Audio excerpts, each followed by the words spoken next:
Muchas gracias a la Fundación Rafael del Pino. Muchas gracias. Estoy encantado de estar aquí con todos esta tarde. Muchas gracias también a los participantes que nos acompañan. Bueno, en primer lugar, una información de fondo. Lo primero es comentar que después de esta reunión, Jean-Jacques va a firmar la obra, así que si estáis interesados en que os firme el ejemplar, pues quedaros un ratito, hablad con él y él os firma el libro. Y luego otra cosa también muy importante es que aquí en la Fundación nos han hecho saber que normalmente las preguntas del público las apuntan vía la página web, así que tienen que ir a la página web y formular ahí las preguntas. Tanto los participantes en remoto y los presenciales tienen que formular las preguntas de esta manera. A mí me van a llegar las preguntas por WhatsApp y yo las leeré. Muy bien. Antes de comenzar, yo quería dar unas pinceladas. Vicente ha dado un poquito de información de fondo en la introducción, pero yo voy a añadir unas pinceladas acerca de nuestros dos huéspedes. Uno está con nosotros físicamente y el otro está con nosotros en remoto. Empiezo con Jean-Jacques de Groot. Jean-Jacques estudió con Ed Roberts en el MIT. Ed Roberts es probablemente uno de los pioneros de las ciencias empresariales como tal. Él creó el MIT Entrepreneurship Center y fue uno de los asesores del gobierno norteamericano en relación con la política empresarial en la década de los 80. Él es verdaderamente una referencia y el hecho de trabajar con Roberts nos muestra el rigor académico de Jean-Jacques. Pero yo quería señalar otro elemento más que también me parece muy importante. Y estoy hablando siempre de Jean-Jacques. Él es inversor también. Él fue el primer inversor en Sidcar, que es una empresa que se dedicaba a ayudar a compartir coches, que con un valor de 850 millones en el 2011 empezó a cotizar en bolsa. Es una de las varias empresas en las que él ha invertido, que han sido o bien compradas por otras o bien han salido a bolsa. Él es un hombre metódico, él es un hombre detallista, él es un auténtico analista antes de plantearse la inversión. En cuanto a Iñaki, quizás lo que yo deba señalar es algo un poco diferente. Iñaki, bueno, tenéis en LinkedIn su currículum, por supuesto. ¿Y qué decir? Pues es un currículum fantástico. Pero quizás nos haríamos mejor idea de su capacidad de sacrificio, de su perseverancia, si explico por qué no está hoy aquí. Él está en Nueva York. ¿Por qué está en Nueva York? Porque el domingo corre la maratón. Es la 7ª maratón de Nueva York. Y su 14. Y otra cosa que quisiera comentar es que su perfil inversor es muy distinto al perfil inversor de Jean-Jacques. Jean-Jacques invierte poco, el análisis es en detalle, él se fía en las personas, supervisa menos las inversiones. Son 75 inversiones en startups, España, Estados Unidos y otros países. Bueno, pues una vez proporcionados estos datos, voy a explicar cómo vamos a hacer. Primero voy a formular unas preguntas para Jean-Jacques y luego le voy a hacer preguntas a Iñaki. Y finalmente, pues vamos a dar paso a nuestro público para que el público también pueda formular preguntas. Así que va la primera pregunta para Jean-Jacques. ¿Por qué escribiste este libro maravilloso? ¿Por qué? Muchas gracias por la pregunta. En primer lugar, voy a agradecer a la Fundación Rafael del Pino, nuestros anfitriones. Muchas gracias a los participantes que nos acompañan en persona y en línea. Iñaki, que nos acompaña desde Nueva York. Muchas gracias a Miguel, por supuesto, también. Bueno, ¿por qué escribí este libro acerca de las actividades empresariales en el MIT? Bueno, pues como sabes, Miguel, desde los años 90 intento mejorar el ecosistema empresarial en Europa. Soy pedagogo, soy mentor, soy inversor, como señalabas, y soy consultor también a quienes toman decisiones políticas. Así que el escribir este libro forma parte de un proyecto de mayor alcance. Y yo pensé que si escribo este libro acerca de las actividades empresariales en el MIT, pensé, está muy bien porque es un caso que nos inspira, el de las actividades empresariales en el MIT. Nos ayuda a pensar acerca de cómo nosotros apoyamos las actividades empresariales en Europa, en España y, bueno, en concreto, claro, en España y en Europa. Y también yo creo que estas actividades empresariales en el Massachusetts Institute of Technology nos habla acerca de la capacidad de la actividad empresarial a la hora de crear empleo, innovadores y riqueza. En un momento en el que el mundo lo que más necesita es superar los retos que sabemos son a los que nos enfrentamos hoy. Voy a dar unas pocas cifras y luego acabamos ya con las cifras. Unas poquitas ahora y luego no hay que preocuparse que no va a haber más cifras. Hace unos pocos años, una encuesta calculó que en el MIT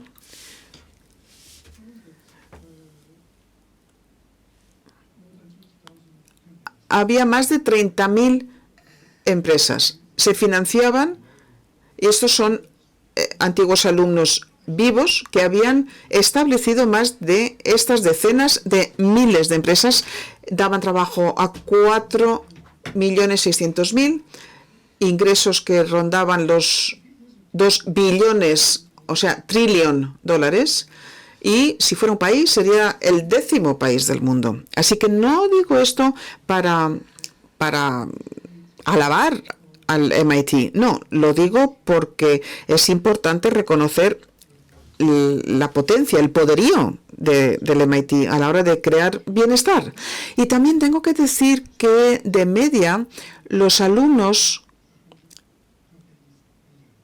establecían o fundaban 100 empresas al año y sus licencias, sus patentes a startups 20 o 30, esa era la media, 20, 30 al año.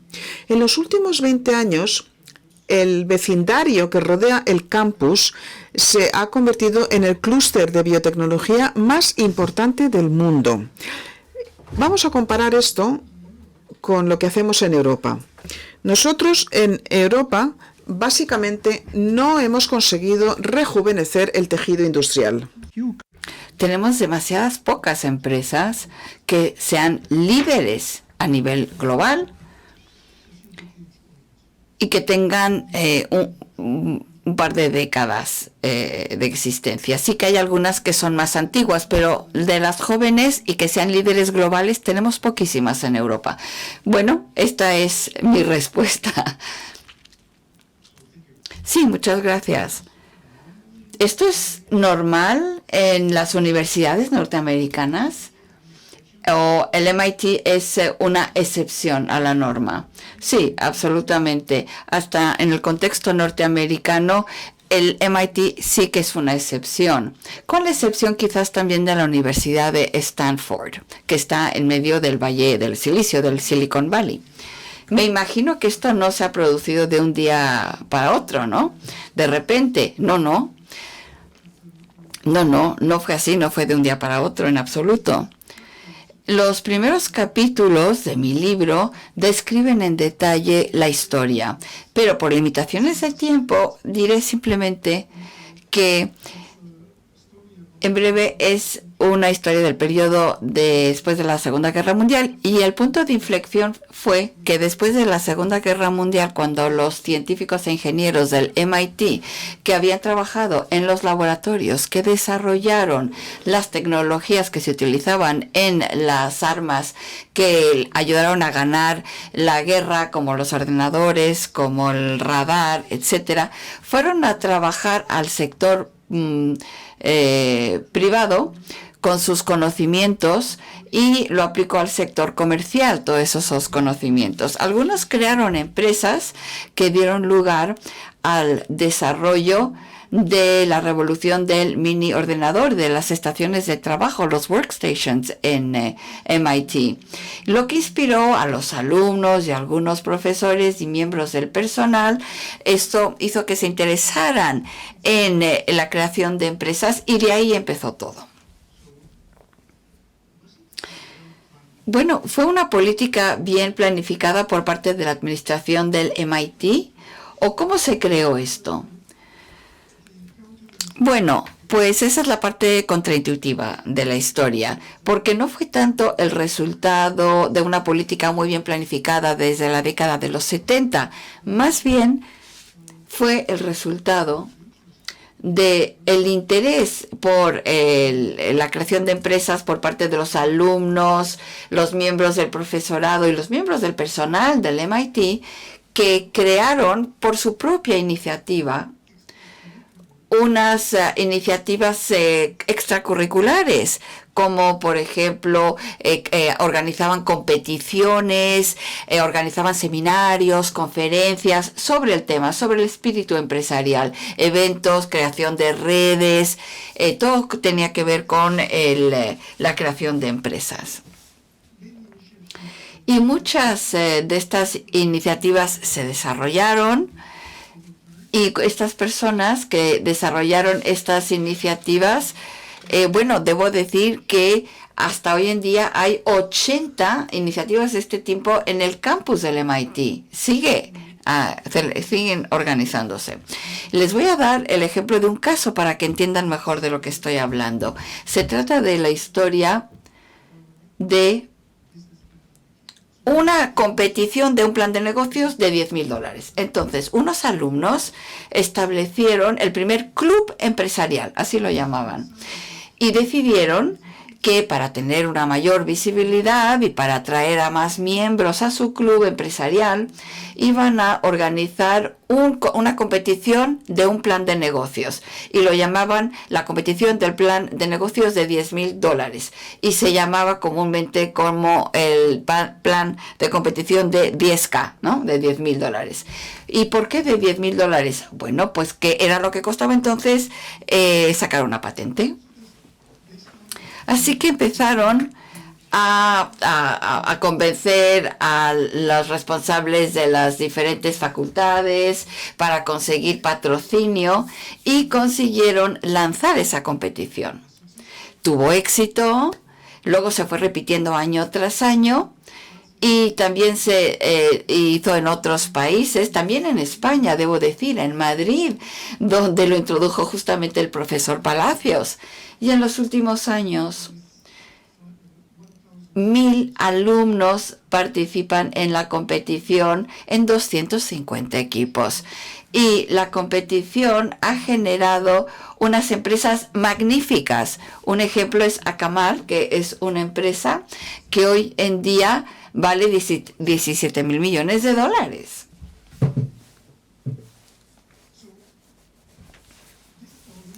Esta historia es muy típica de esta multitud de iniciativas, estas competiciones, seminarios, conferencias que los individuos en la comunidad desarrollan.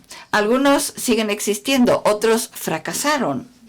Y por este motivo el título del libro es Del sótano al domo, porque todo empezó en el sótano del MIT, donde la gente se reunía y hablaban sobre sus ideas y sus planes. Bien, lo que es importante mencionar aquí también es que la administración del MIT permitió que estas personas experimentaran con nuevas ideas, nuevas iniciativas, nuevas actividades. Les daban espacio para experimentar y algunas veces para fracasar, que también es importante en la tarea empresarial. Al ir creciendo el interés de los alumnos por la creación de empresas, pues se empezaron a dar clases sobre el tema. Y ahora hay más de 60 clases sobre el espíritu empresarial y la creación de empresas en el MIT. Así es como en breve surgió todo. Bueno, aparentemente fue un proceso muy poco coordinado. ¿Cómo pudo tener tanto éxito sin una buena coordinación? Sí, efectivamente, es una cosa contraintuitiva. Creo que, quiero recalcar dos factores. Uno de ellos es la cultura del MIT. Y el segundo factor es el darse cuenta que la creación de empresas era una vía muy válida para una carrera profesional. Cuando vemos el logotipo del MIT, vemos al científico y al trabajador, ¿no? Uno al lado del otro. Y el lema del MIT es mens et manus, mente y mano, o sea, mente y práctica. Entonces, multidisciplinaridad y al aprender haciendo.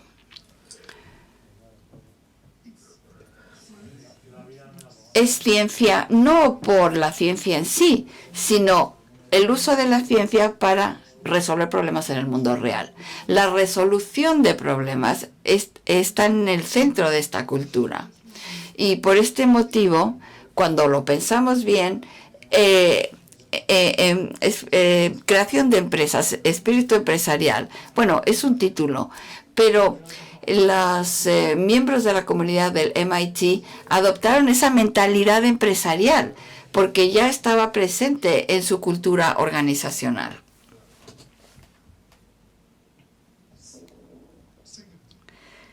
El segundo factor. En el año 2000, los alumnos se dieron cuenta que el centro de gravedad de la economía estaba cambiando hacia el sector tecnológico, que está impulsado por empresas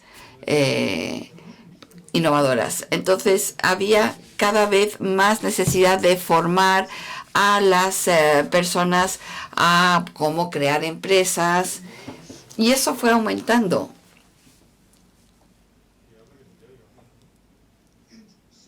Y algunos de estos alumnos, por supuesto, no es que todos se volvieran empresarios.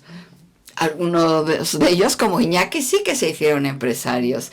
Mientras que otros, pues fueron a trabajar a empresas o al gobierno o a organizaciones sin ánimo de lucro. Pero lo que sí es importante es que entraron en esas organizaciones ya con esa mentalidad de empresario y se convirtieron en agentes del cambio en estas organizaciones donde fueron a trabajar. Y algunas veces estas son las organizaciones que más cambio necesitaban, que más disrupción necesitaban.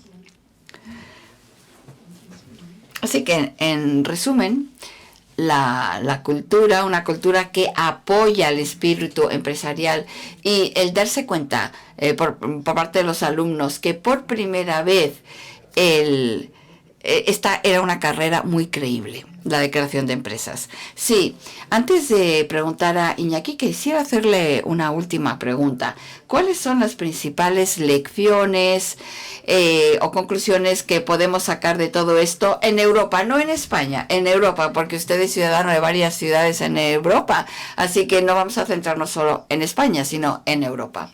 Bien, tengo un capítulo en el banco precisamente, en el libro precisamente sobre este tema, pero voy a mencionar ahora solo 2 o 3 lecciones que se pueden aplicar en Europa. Y vuelvo a lo que dije hace un minuto sobre cómo esto puede ser una carrera muy válida, una carrera profesional muy válida.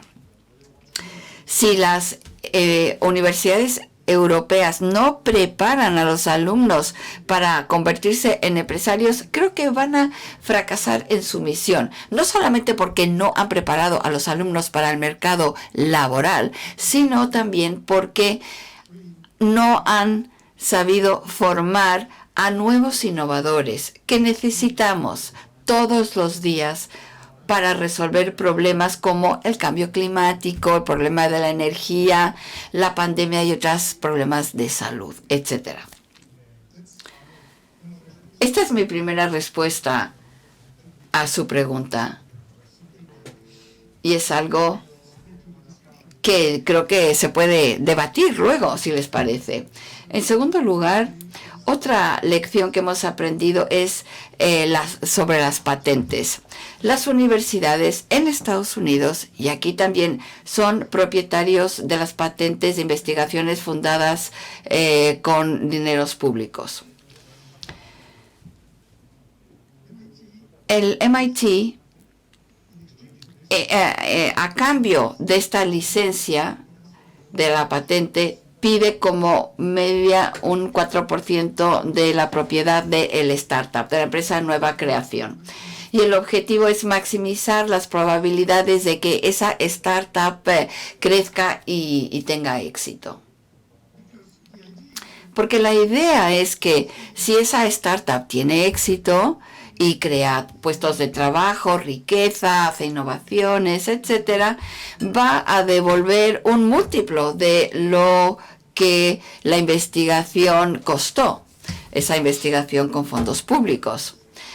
Por contraste, en Europa muchas universidades utilizan las licencias de sus patentes como una actividad para generar ingresos. Y un reciente caso en el que participé en Europa del Norte era el de una universidad que pedía el 60% de la propiedad de la startup y un 5% del royalties, 20% para la sublicencia y otros gastos. En otras palabras, se pueden ustedes imaginar que la startup tiene muy pocas probabilidades de tener éxito. Como mucho, podría seguir siendo una pequeña empresa, pero no llegar a crecer.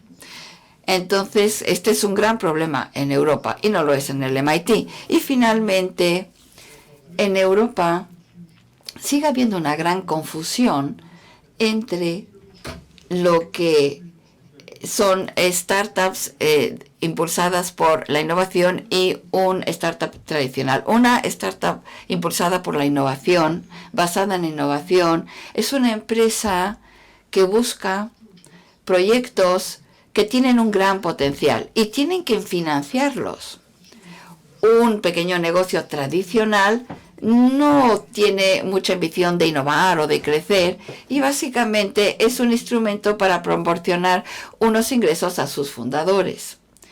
Pero el problema aquí en Europa es que a menudo los decisores políticos o los programas en las universidades se supone que quieren ayudar y quieren dar incentivos para las startups que se basan en la innovación, como las que ha fundado Iñaki, por ejemplo, pero los incentivos los dan a las pequeñas empresas, pequeños negocios. Por ejemplo, hay un gobierno que propone disminuir el tipo impositivo para las startups durante los primeros 4 años de su existencia.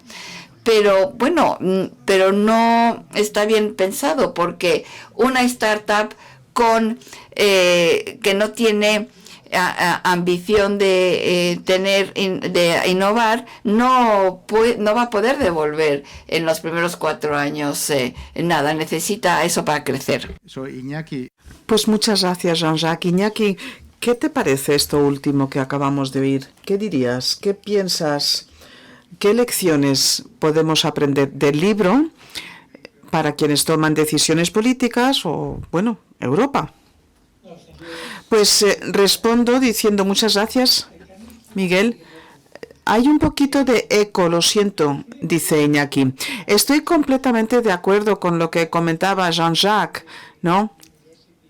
Acerca de la universidad como espacio público para conversaciones, como plataforma, como trampolín o catalizador para todos estos programas ascendentes que fomentan la actividad empresarial. Esto lo viví durante mis años en el MIT. Por cierto, muchas gracias a la Fundación Rafael del Pino, porque es gracias a esa beca que estuve en MIT. La verdad es que muchísimas gracias, porque transformó mi vida literalmente. Pero bueno, ahí estábamos, y es desde luego cierto que este planteamiento de abajo arriba, con clubes, con clases, competiciones, concursos, charlas, empresarios exitosos que vienen a la universidad, antiguos alumnos que trabajan con los clubes, grandes empresas que de vez en cuando visitan los premios, las conferencias. Este sería, ¿no?, el mejor ejemplo. Y como dices, efectivamente, el domingo corro la maratón de Nueva York, pero el martes voy a estar en Boston y voy a hablar acerca de mi vivencia en un club de FinTech, que es uno de los clubes del MIT para fomentar las actividades de los startups de FinTech. Esto lo organiza el club junto con el Centro de Actividades Empresariales. Y luego el martes también voy a compartir mis vivencias en una clase del MBA.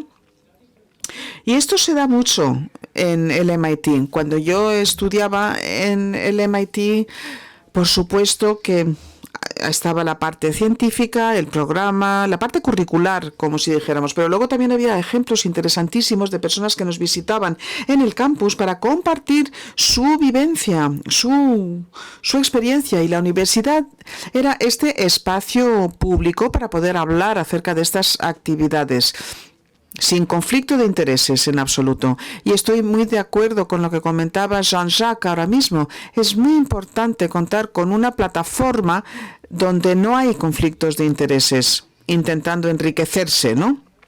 El objetivo fundamental de la universidad sigue siendo el de la pedagogía y la investigación.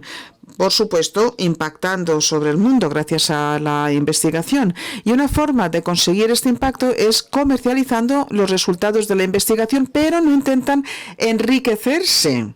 Y esto es algo que no se da muy frecuentemente en otros lugares del mundo. Yo sé que hay muchos ejemplos de otros países donde las grandes empresas, por ejemplo, es cierto que intentan contribuir al desarrollo del espíritu y del ecosistema empresarial, pero siempre hay un conflicto de intereses.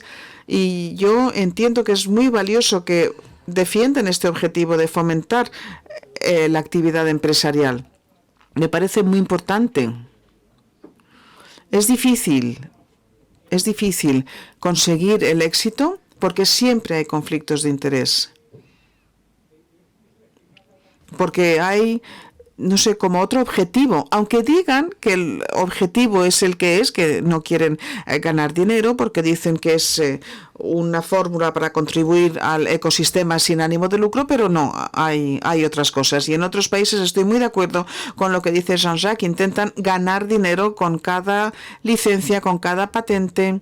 Y esto es extraordinario, es único en el caso del MIT. En términos generales, las universidades norteamericanas, pero más en concreto, desde luego, en el caso del MIT. Muchas gracias. Tengo que decir que está usted en una situación privilegiada, está usted a caballo entre España y Estados Unidos. De hecho, se vuelve a España, ¿no? Algunas actividades las han desarrollado en España, así que tiene mucha suerte, ¿no? Porque las inversiones están a ambas orillas del Atlántico. Está usted muy bien situado para valorar la situación del ecosistema empresarial en España.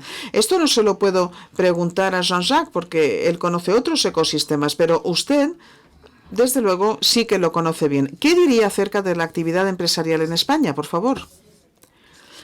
Bueno, por cierto, antes de contestar esa pregunta, pues sí, efectivamente, estoy preparándome para correr la maratón en Nueva York, pero porque en Nueva York estoy establecido, tenemos más de 100 empleados y en España también, aproximadamente 100 empleados en Cover Wallet, que fue comprada el año pasado por E.ON, que es la segunda aseguradora del mundo. Nosotros somos una empresa tecnológica y funcionamos en el sistema SureTech. Así que tengo despacho en Estados Unidos y también en España, aunque en términos comerciales estamos presentes básicamente en Estados Unidos. En España no, en España lo que tenemos son ingenieros.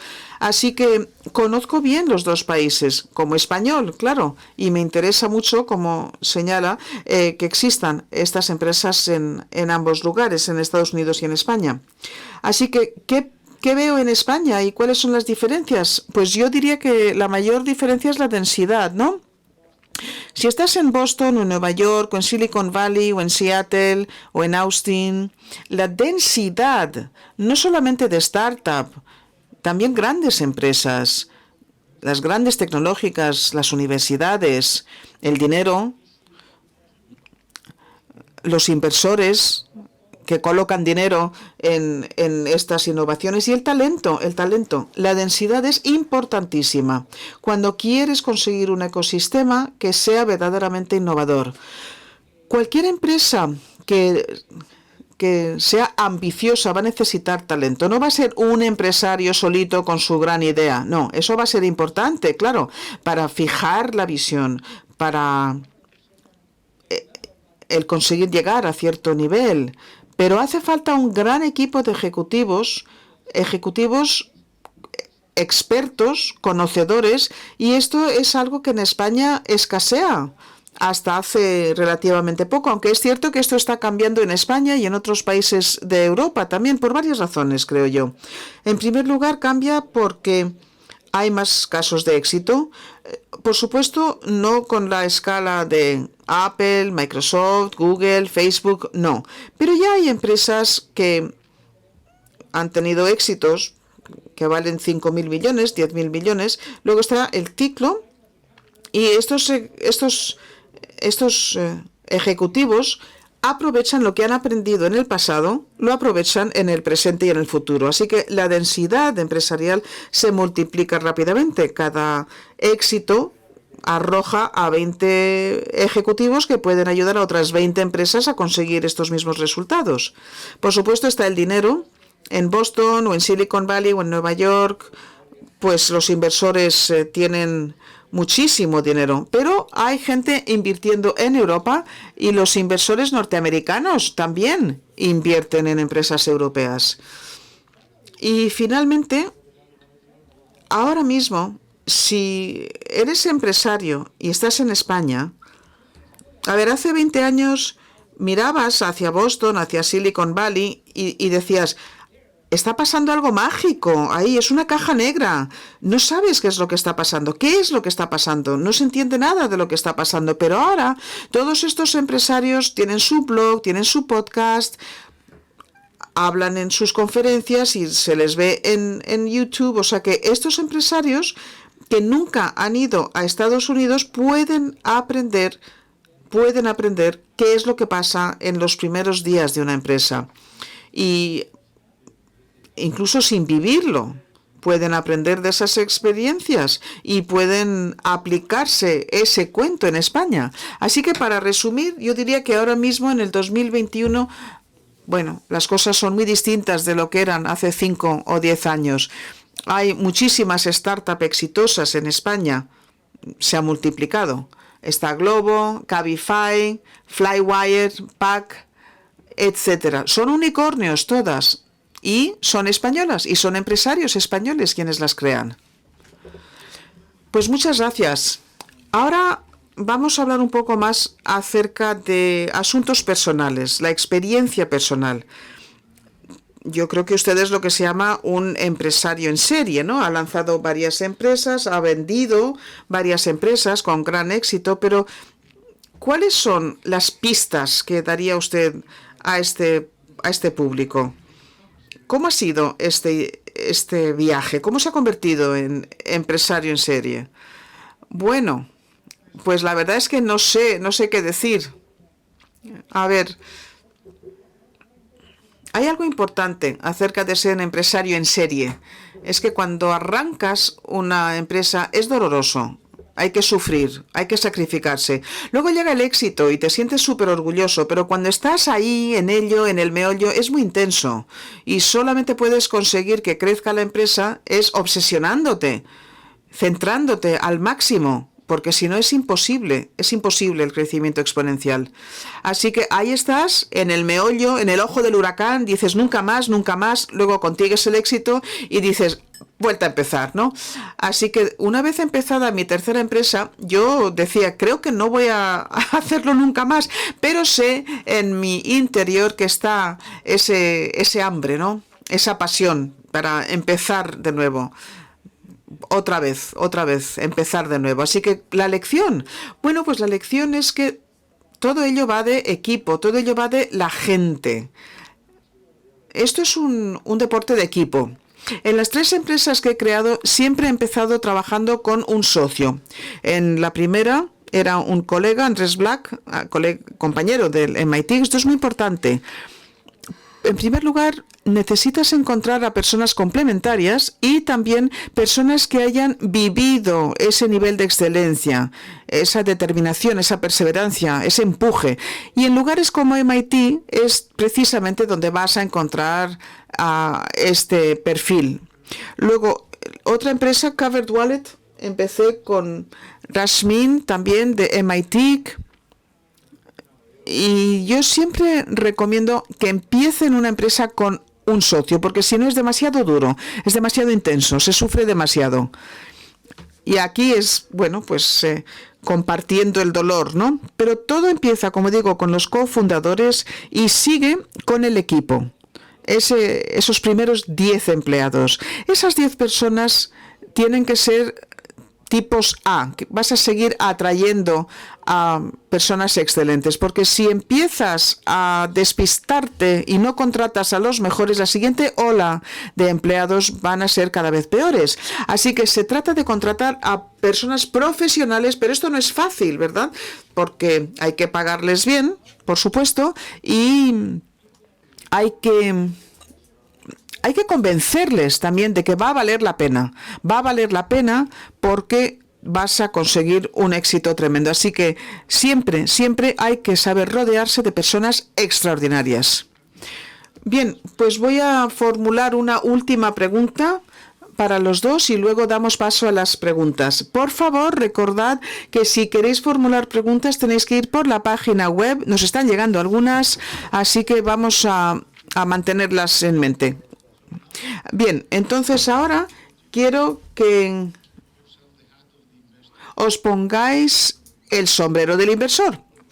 Habéis invertido en empresas en ambos lados del Atlántico. ¿Y cuáles son las diferencias? ¿Qué apreciáis desde el punto de vista del inversor? ¿Cuáles son las diferencias cuando se invierte en Europa o cuando se invierte en Estados Unidos? Quizás Iñaki podría empezar. Sí. Yo creo que, bueno, la diferencia que veo, aunque esto ya no está pasando tanto, pero antes en Europa, las empresas que querían conquistar el mercado local y Estados Unidos, desde el primer día querían ser líderes en lo que estaban intentando hacer. Eso en Estados Unidos. Ahora bien, en Europa dicen, bueno, como los americanos van a ser los líderes ahí, nosotros queremos ser los líderes solo europeos.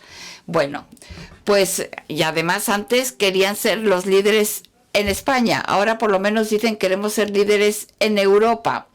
Pero ahora cada vez más vemos que quieren ser líderes globales, mundiales, empezando aquí en España. Pero desde el primer día ya están pensando a nivel global. Y eso ha cambiado mucho. Antes no era así. En cambio en Estados Unidos siempre ha querido ser líderes globales. Y desde su punto de vista, Jean-Jacques, la diferencia, sí, tengo que estar de acuerdo con lo que dice Iñaki, que sigue habiendo una diferencia todavía en el nivel de ambición como media, ¿verdad?, entre los fundadores en Europa y en Estados Unidos, pero yo quisiera subrayar otra diferencia más, y es entre los inversores. Hay diferencias también. Los inversores en Estados Unidos también son más ambiciosos. y tienen unos estándares más exigentes. Por suerte en Europa las cosas están cambiando.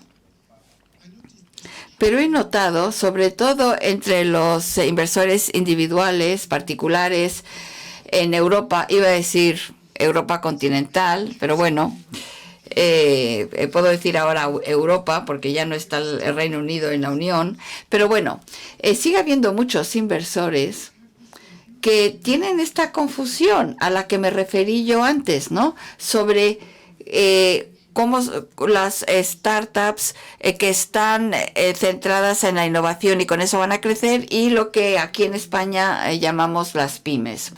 No se dan cuenta de esa diferencia, no se dan cuenta que son criaturas muy distintas. Por ejemplo, si invierten en una startup que se basa en la innovación para crecer, muchos inversores siguen sin darse cuenta de que van a reinvertir, van a tener que volver a invertir con el tiempo, y que si no lo hacen, su participación se va a diluir, pero también corren el riesgo de perder toda su inversión.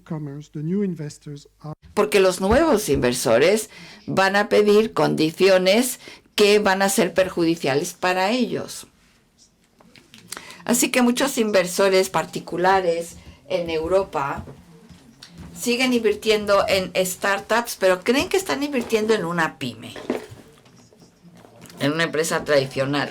Y eso es problemático para ellos, porque se van a encontrar con algunas sorpresas, pero también es perjudicial para el empresario, que es el que está captando el dinero, que está consiguiendo el dinero, porque cuando uno consigue dinero para su startup es como un matrimonio, sin cláusula de divorcio. Y las relaciones normalmente funcionan bien hasta que te encuentras con un problema, hasta que la empresa se encuentra en dificultades. Y entonces ahí la relación puede sufrir. Gracias a ambos por la respuesta. Yo quisiera añadir algo desde mi punto de vista. Yo conozco a muchos, he tenido alumnos que han recibido inversiones y están entrando en mercados internacionales, y hay muchos también que, como Iñaki, bueno, pues vienen a España y están haciendo que el ecosistema sea muchísimo más dinámico. También pues los ayuntamientos y otras organizaciones en España se están dando cuenta de que esto es importante y están tratando de apoyarles y de atraerles aquí.